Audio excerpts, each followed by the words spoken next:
자, 이번 시간에는 발달장애인 교회학교 성교육 이렇게 하라 라는 제목으로 강의를 하도록 하겠습니다. 먼저 성교육 홍보 영상을 시청한 이후에 강의를 이어가도록 하겠습니다.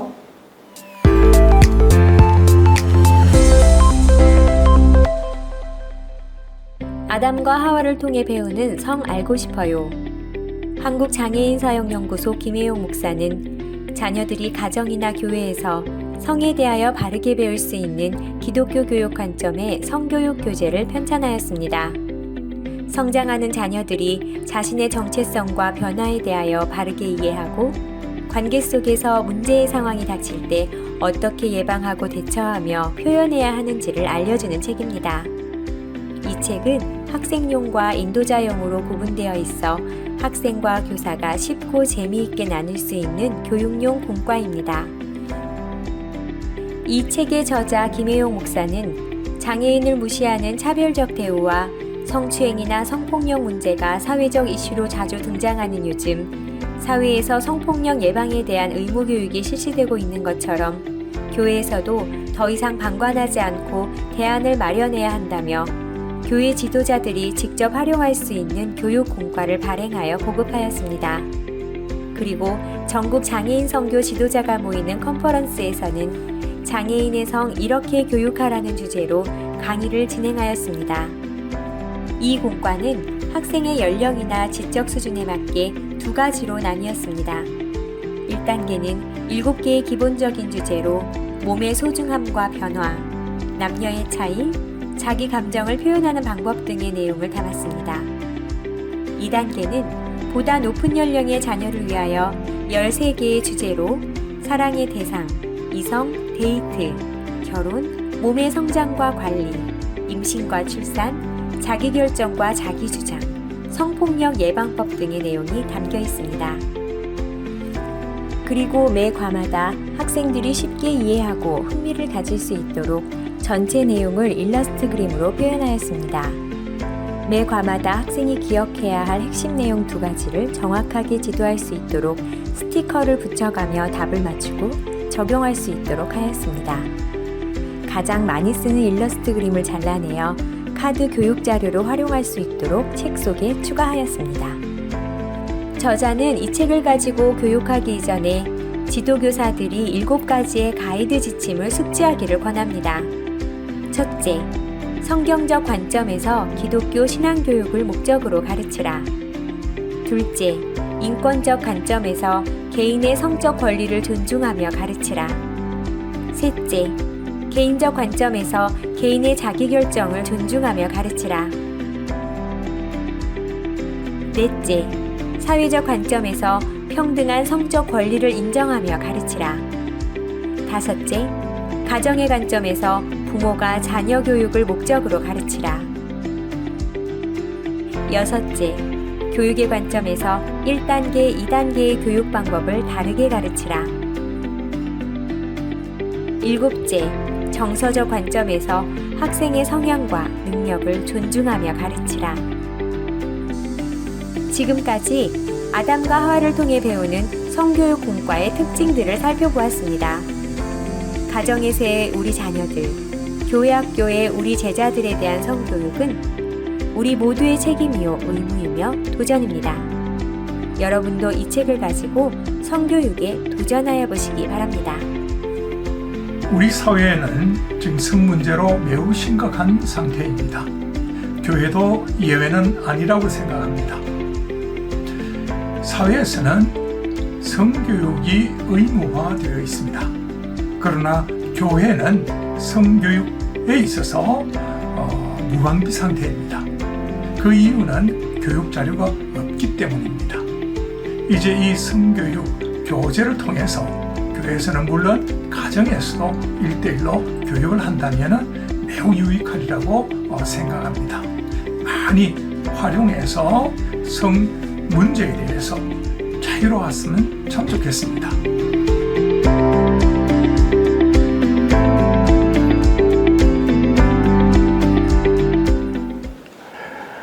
우리 사회의 성 문제는 날로 심각해지고 있고 발달장애인의 성 문제는 장애인 성범죄 처벌에 대한 특례법이 시행되고 있음에도 불구하고 강제추행은 물론 성폭행까지 빈번하게 일어나고 있는 실정입니다.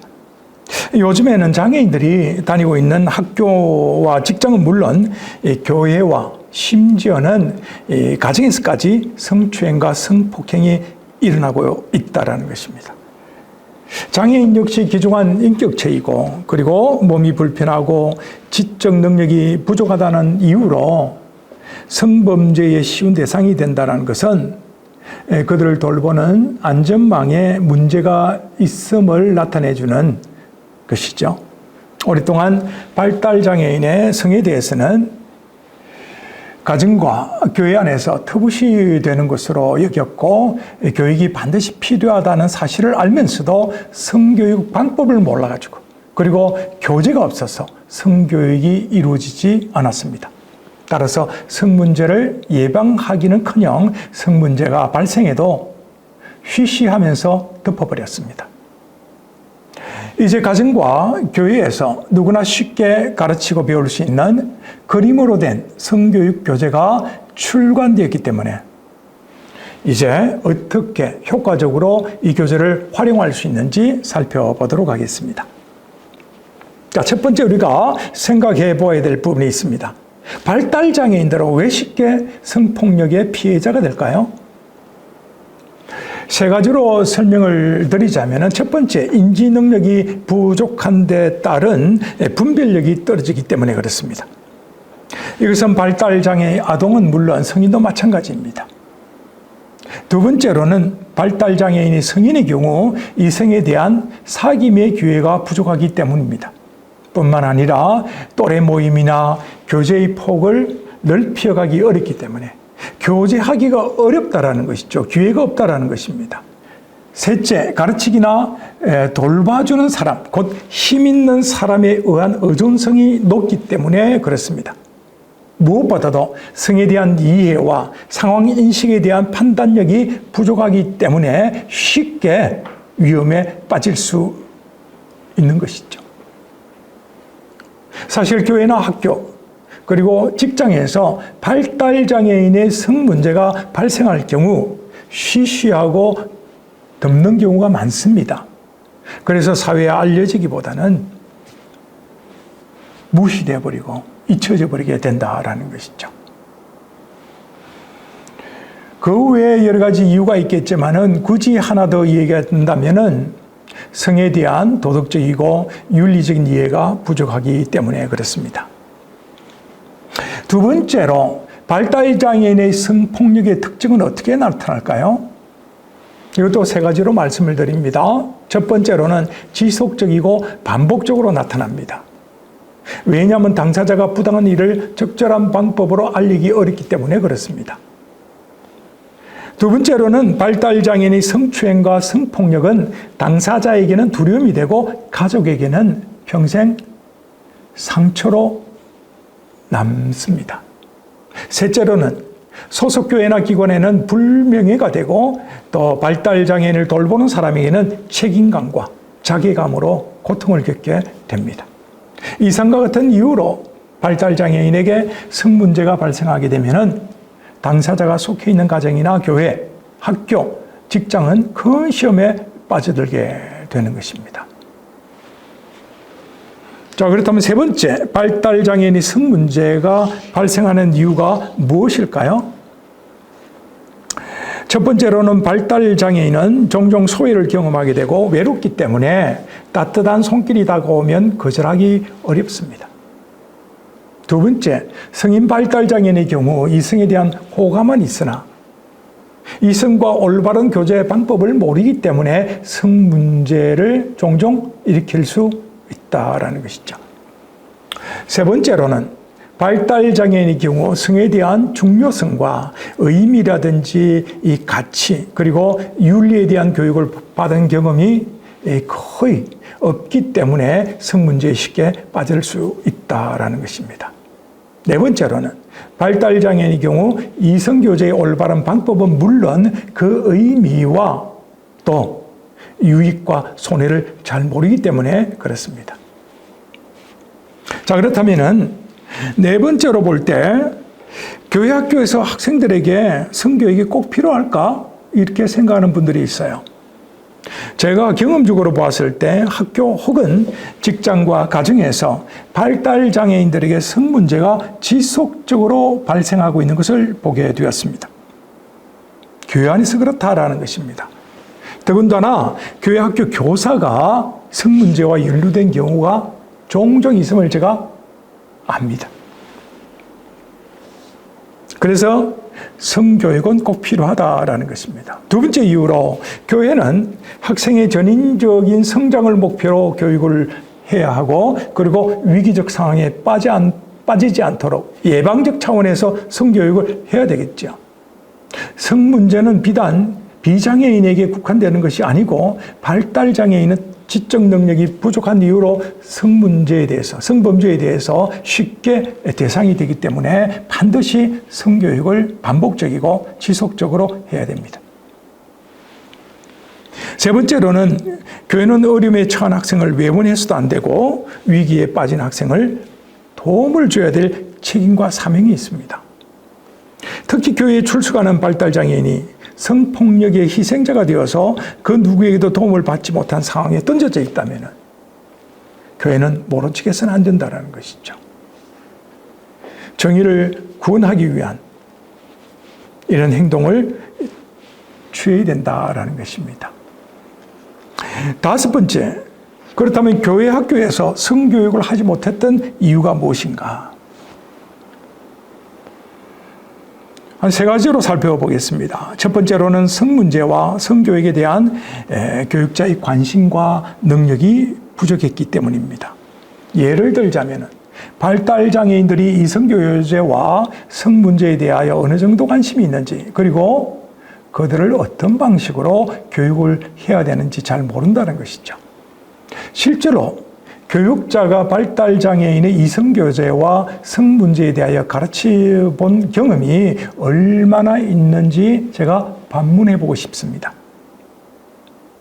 뿐만 아니라 학생의 성문제에 대한 예방적 차원에서 교사 교육을 해본 경험이 얼마나 있는지 궁금합니다. 아마 많지 않을 거예요. 두 번째로, 교회 학교에서 발달장애인을 대상으로 성교육을 하지 못했던 직접적이고 현실적인 이유를 생각해 보면은, 첫 번째로 발달장애인에게 성교육을 한다는 것이 회의적이기 때문에 그렇습니다.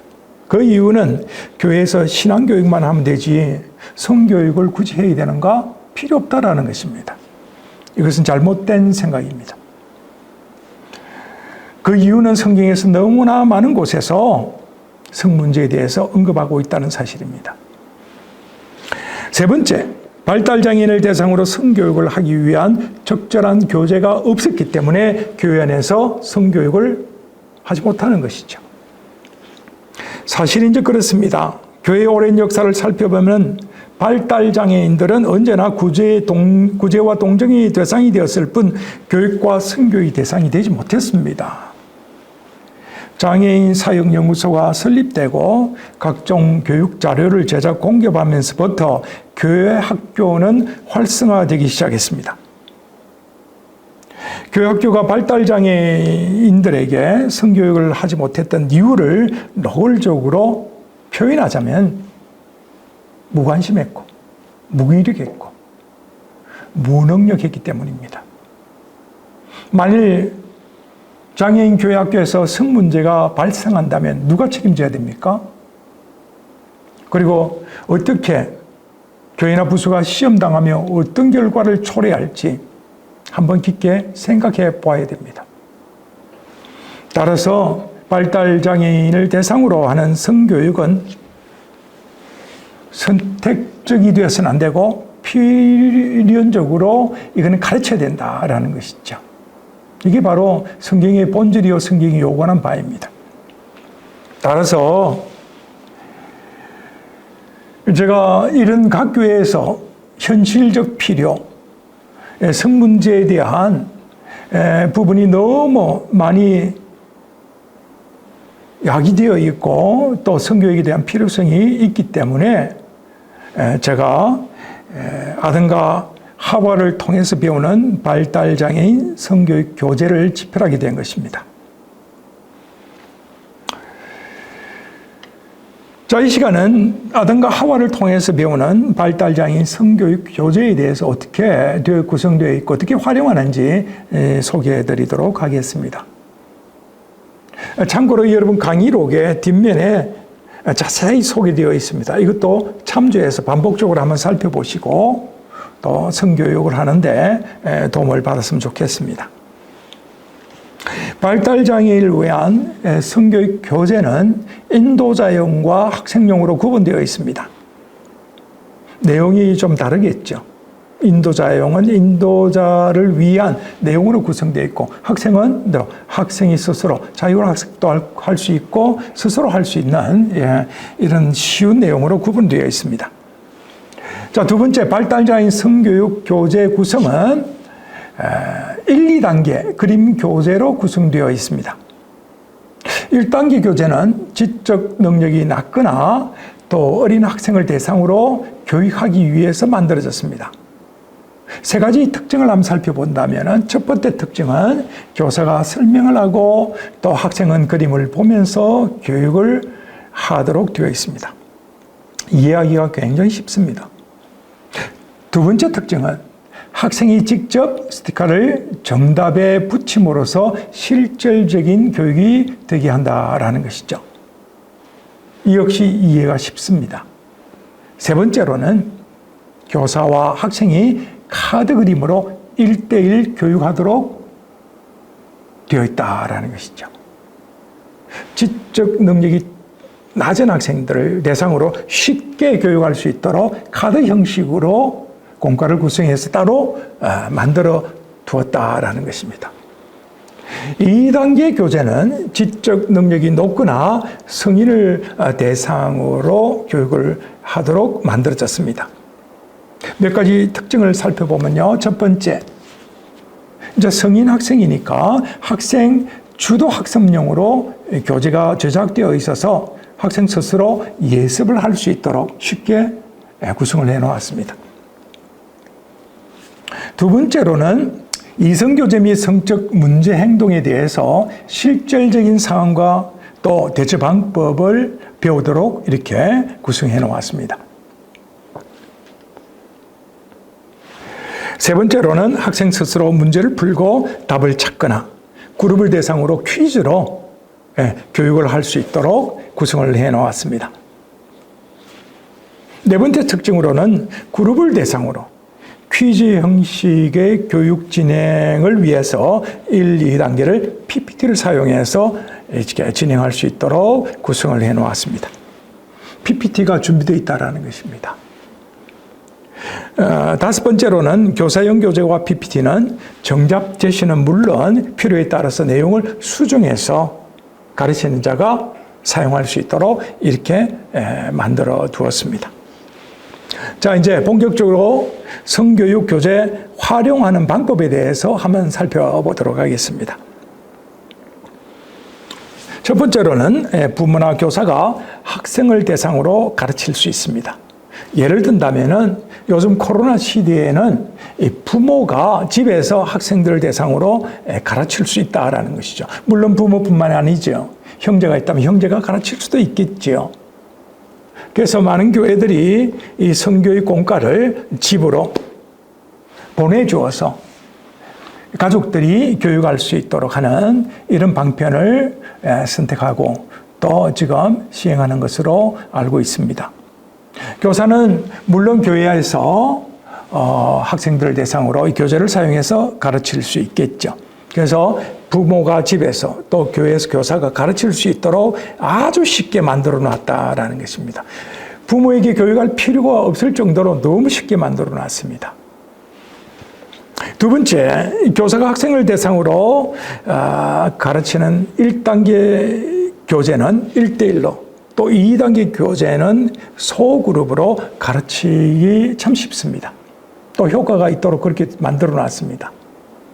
뭐 소그룹 같으면은 이렇죠. 1:2라든지 1:3. 뭐 충분히 가능하겠죠. 1:4, 5도 가능하고요. 세 번째로는 2단계를 교육할 경우에는 교사와 학생이 공과로 예습을 하고 PPT로 전체 학생을 대상으로 교육하면 참 좋을 것 같습니다. 네 번째로는 학생들이 함께 교육을 받아야 할 경우에 1, 2단계를 1대1 혹은 소그룹으로 진행하면 됩니다. 1단계를 반복 교육한다면은 14주, 2단계를 이제 교육한다면 14주, 마지막 주는 서약서를 작성하고 이렇게 교육을 한다면 더욱더 좋을 것 같습니다. 이 성교육 교재는 예비 후에 일정한 기간과 시간을 두어서 이제 이 교재를 가지고 가르치면 좋을 것 같습니다. 1단계는 7주가 되어 있는데 두 번 반복하면 뭐가 되죠? 14주가 되죠. 이렇게 교육하는 게 좋고 2단계는 14주입니다. 그래서 둘 다 똑같이 14주로 맞추어서 교육을 진행하면 좋을 것 같습니다. 성교육을 진행함에 있어서 교재는 뭘로 사용해야 되느냐? 기본 교재는 성경이겠죠. 그래서 1단계 교재는 쉬운 성경을 선택하는 게 좋을 것 같습니다. 쉬운 성경. 제목은 교사가 천천히 읽어주고 정확하게 반복해서 읽어주는 것이 좋을 것 같습니다. 지금 1단계를 교육할 때 이제 교육하는 방식을 말씀드리는 것입니다. 물론 학생이 글을 읽을 수 있다면 학생과 함께 천천히 제목을 읽으면 더욱 좋겠지요. 본문도 마찬가지입니다. 교사가 본문도 천천히 정확하게 그리고 반복해서 읽으면 좋을 것 같습니다. 학생과 함께 본문을 읽으면 더욱 좋은데 교사가 학생과 함께 역할극을 하면서 본문의 내용을 소개해 주면은 이거는 정말 좋은 방법입니다. 단 학생이 글을 읽고 의미를 아는 학생이 되어야 되는데 1단계에서는 그 대상이 이 글을 읽는 학생이 많지 않다고 저는 생각합니다. 자, 그 다음에 아담과 하와에게 무엇을 배워야 할까요? 이 내용에 있어서는 첫 번째, 교사가 학생과 함께 그림을 보면서 질문과 내용을 읽어주는 것입니다. 이때 학생이 본문의 내용을 잘 이해하고 있는지 대화를 하면 좋겠죠. 그리고 본문에서 배워야 할 정답을 확인한 후에 다음 문제로 넘어가면 되겠습니다. 그 다음에 선생님이 궁금한 것을 가르쳐 줄게요. 이 부분에 있어서는 교사가 가르쳐야 될 핵심적인 내용을 그림을 보면서 설명해 주면 됩니다. 문제 풀이에 있어서 선생님과 함께 문제를 맞춰보면 좋을 것 같습니다. 먼저 교사가 학생과 함께 그림을 보면서 질문을 해보고 그리고 내용을 읽어주는 것이죠. 두 번째로는 학생이 스스로 답을 찾고 스티커를 붙이도록 제한적인 도움을 주는 것입니다. 학생들이 의미를 잘 깨닫지 못한다면 다시 반복해서 내용을 읽어주고 손으로 촉진해주는 방법을 쓰면 좋겠죠. 세 번째로는 교사가 내용을 읽어주되 정답은 강조하는 것이죠. 정답을 강조하면서 학생들이 깨닫도록 하고 그리고 학생들이 스스로 답을 찾게 하도록 하면 참 좋을 것 같습니다. 그 다음에 나는 이렇게 할 거예요. 선생님을 따라서 말해보세요. 이 부분에 있어서는 첫 번째, 교사가 생활에서 실천해야 될 내용을 먼저 말하고 학생이 따라서 말하게 하는 것입니다. 두 번째로는 교사는 반드시 학생이 실천해야 될 내용인 빨간 글씨를 강조하면서 읽어주면 됩니다. 함께 기도해요. 이 부분은 먼저 교사는 학생이 실천해야 될 내용을 짧게 기도하고 교육을 마치면 되겠습니다. 그리고 마무리 기도는 이제 학생이 기도를 대신하거나 교사와 함께 해도 좋을 것 같습니다. 자, 이렇게 해서 1단계 이제 교재를 어떻게 활용하는지 제가 설명해 드렸습니다. 2단계 교재 활용 방법에 대해서 말씀을 드리겠습니다. 2단계도 마찬가지로 교재는 쉬운 성경을 사용하면 좋을 것 같습니다. 기본 교재는 항상 성경이죠. 자, 성교육 교재를 사용하는 부분에 있어서 제목 부분에 있어서 이 어떻게 활용하면 좋겠는가? 첫 번째, 교사가 학생에게 배워야 할 주제에 대해서 말해준 다음에 제목을 읽게 합니다. 교사가 읽어줘도 좋습니다. 두 번째로, 교사는 학생에게 제목에 대한 관심과 그 의미를 알고 있는지 한번 질문해 보는 것입니다. 세 번째로는 교사가 학생과 함께 역할극을 하면서 본문의 그림을 소개해 주는 것도 저는 참 좋다고 생각합니다. 아마 2단계 교재를 활용하는 대상에 있어서는 학생들이 말도 하고 글도 충분히 읽을 수 있는 학생들이라고 생각되어서 이렇게 말씀을 드리는 것입니다. 중요한 부분은 제목과 본문을 천천히 그리고 정확하게 반복해서 읽는 것이죠. 역할극을 한다는 것은 선생님과 학생이 서로 역할을 맡아서 그 내용을 가지고 대화를 하듯이 하면서 진행하는 것을 말하는 것입니다. 자, 본문은 어떻게 활용하는가? 첫 번째, 교사가 본문을 천천히 정확하게 읽어줍니다. 그러나 또 학생이 본문을 읽게 하는 것도 좋다고 생각됩니다. 두 번째로는 교사가 학생에게 본문 내용을 쉽게 이해할 수 있도록 중심된 내용을 설명해 주는 것이죠. 자, 역할극입니다. 또 반복해서 말씀드리지만은 교사와 학생, 그리고 학생과 학생이 역할극을 해보게 하면서 이 주제와 또 내용에 대한 이 관심과 이해를 갖도록 하는 이러한 목적을 갖고 추구하면 좋을 것 같습니다. 자, 아담과 하와에게서 무엇을 배워야 할까요? 무엇을 배울까요? 이 부분에 대해서 교사는 먼저 본과에서 가르쳐야 될 핵심적인 내용 두 가지를 정확하게 이해시켜 주는 것이 중요합니다. 두 번째로는 교사는 학생이 내용을 바르게 이해하고 있는지 이 두 가지 사항에 대해서 설명해 보게 합니다. 그래서 학생이 잘못 설명해도 좋아요. 바르게 고쳐주면 되니까요. 학생이 스스로 설명해 보도록 하는 것도 매우 중요하리라고 생각합니다. 자, 문제풀이에 있어서 어떻게 해야 되는지 살펴보도록 하겠습니다. 첫 번째, 교사는 학생이 스스로 문제를 풀 수 있도록 하고 가르쳐야 될 내용을 자세하게 설명해 주면 됩니다. 두 번째, 교사는 학생이 문제를 푸는데 어려움을 느끼면 제한적 지원을 함으로써 도움을 주면 됩니다. 과다하게 도움을 줄 필요는 없다라는 것입니다. 세 번째, 교사는 학생이 정답을 맞출 때 적절한 강화를 주고 집중력 있게 문제를 계속 풀 수 있도록 해주면 좋겠죠. 예를 든다면 칭찬해 주는 것입니다. 적용 부분에 있어서 교사는 학생이 스스로 정답을 찾도록 하되 여기 마찬가지로 제한적인 도움을 줘야 됩니다. 두 번째, 교사는 학생이 문제를 풀면서 정답에 대한 확신을 갖고 이제 행동할 수 있도록 격려해 주시면 좋을 것 같습니다. 자, 배운 것을 정리해 봅시다. 이 부분에 있어서 교사는 학생이 반드시 알고 실천해야 할 두 가지 핵심적인 내용을 정리해 주는 것이 좋습니다. 두 가지 핵심적인 내용을 정리해 줘야 됩니다. 두 번째, 교사는 학생이 배운 내용에 대하여 결단하고 행동할 수 있도록 다짐을 받고 또 격려해 주는 이런 부분이 있었으면 참 좋겠습니다.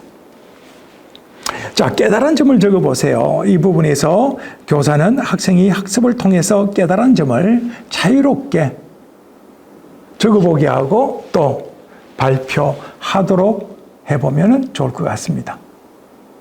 자기 생각을 적고 또 발표하게 한다면 그것이 삶 속에서 실천될 가능성이 높기 때문에 그렇습니다. 자, 이제 함께 기도하고 마칩니다. 이 부분에 있어서 본과에서 배운 내용과 적용할 내용으로 또 교사나 학생이 기도하고 학습을 마치면 좋을 것 같습니다. 오늘 무엇을 배웠는지 또 어떻게 적용해야 되는지 이것을 붙들고 학생과 교사가 기도하고 학습을 이제 마치면 좋을 것 같습니다. 성교육의 마지막 순수가 되겠는데요. 이거는 1단계, 2단계 공통입니다. 모든 교육을 마치면은 이제 이 공과 제일 뒤에 있는 순결서약서 이것을 직접 학생으로 하여금 작성하게 한 다음 보관하도록 하면 좋을 것 같습니다. 그래서 자기가 서약하고 하나님 앞에서 약속한 이 부분을 실천할 수 있도록 강화시키는 것이죠. 자, 다시 말씀드리지만 지금까지 성교육 교재가 없기 때문에 학생들에게 실질적인 교육이 이루어지지 못했습니다. 따라서 이번 아담과 하와를 통해서 배우는 성교육 이 책을 통해서 여러분 잘 활용함으로 인해서 성문제를 해결하는 이런 놀라운 은혜가 있었으면 참 좋겠습니다. 자, 이제 마무리하면서 제가 말씀드리고 싶은 강조점이 있습니다. 그 강조점의 내용이 뭐냐 그러면 첫 번째, 교회 학교에서의 성교육은 선택적 교육이 아니라 필수적 교육이 되어야 된다라는 것입니다. 우리나라 정부의 정책도 직장 내에서 성교육은 필수 교육으로 시행하고 있습니다. 두 번째로 해외 선진국 교회 학교 사례를 살펴볼 때 역시 필수적으로 시행하고 있습니다. 현재에도 발달장애인의 성문제는 학교와 직장, 심지어는 가정과 교회에서조차도 빈번하게 발생하고 있다는 사실을 여러분 꼭 기억하시면 좋을 것 같습니다. 발달장애인 교회 학교에서 교육자가 학생들에게 성교육을 하지 않는 것은 책임 회피에 해당된다고 생각합니다. 만일 성문제가 교회 안에서 발생했을 때 사역자가 책임져야 할 이 무게는 감당하기 아마 어려울 것입니다. 따라서 미리미리 성교육을 시행하는 것이 현명한 처사다. 저는 그렇게 생각합니다. 인천 상륙 작전의 영웅 더글라스 메가드 장군은 이렇게 얘기했습니다. 전투에 실패한 군인은 용서받지만 경기에 실패한 군인은 용서받지 못한다.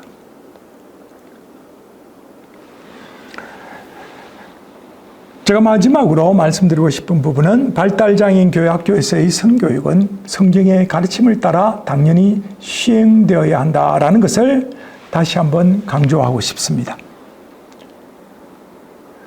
학생과 가정을 보호하는 차원에서뿐만 아니라 학생의 영적 권리의 차원에서 그리고 모두가 시험 들지 않는 예방적 차원에서 성교육은 반드시 이루어져야 합니다.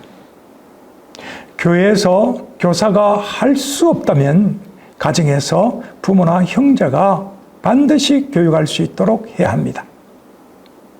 이것이 제가 아담과 하와를 통해서 배우는 성교육 교재를 발간한 이유입니다. 다시 한번 강조하자면요. 지금 성문제는 발달장애인 경우라도 예외는 아닙니다. 사회에서뿐만 아니라 교회 안에서 심지어 가정 안에서도 발달장애인을 대상으로 하는 성문제가 일어나고 있다는 것입니다. 그래서 사역자들은 교회 안에서 아니면 가정에 이 책을 보내서라도 성교육은 필히 해야 된다는 것을 제가 꼭 말씀을 드립니다. 선택의 문제가 아닙니다. 필수적인 교육이다 생각하시고 적극적으로 성교육을 하시기를 간곡히 부탁드립니다. 감사합니다.